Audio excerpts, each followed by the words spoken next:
बिस्मिल्लाहिर्रहमानिर्रहीम। अस्सलाम वालेकुम नाज़रीन, मैं तुहाडा मेज़बान असगर गुज्जर। तुसीं भी आ रहे हो गुज्जर टीवी आरिफवाला। हर रोज़ तरह बेहतरीन ते आला क्वालिटी के जानवर तुहाडी खिदमत च लैके हाज़र होईदा।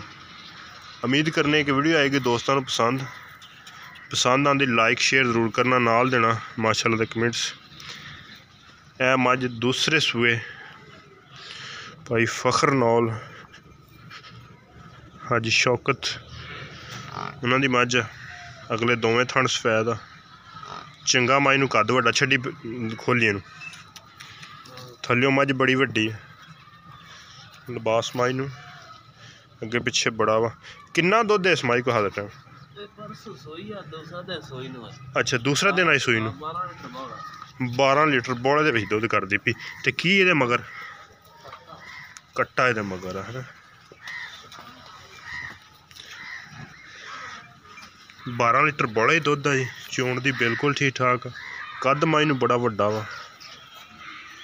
कट्टी है कट्टा कट्टा भी विखाने भरा। कच्ची सूई मझ नाड़ूआ नाड़ माशाअल्लाह बड़ी ही ज़बरदस्त।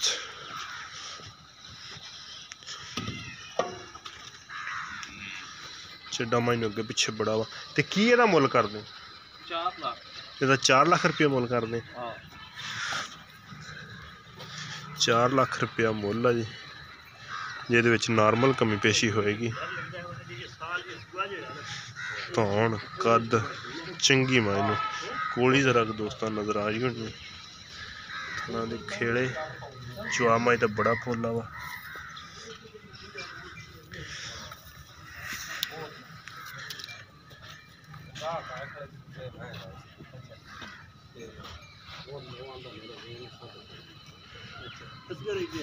एक मिनट बड़ी खूबसूरत है। नंबर है 0300 567 2355। एक अगली तो नवी बेहतरीन वीडियो में फिर मिलांगे। अल्लाह हाफिज़।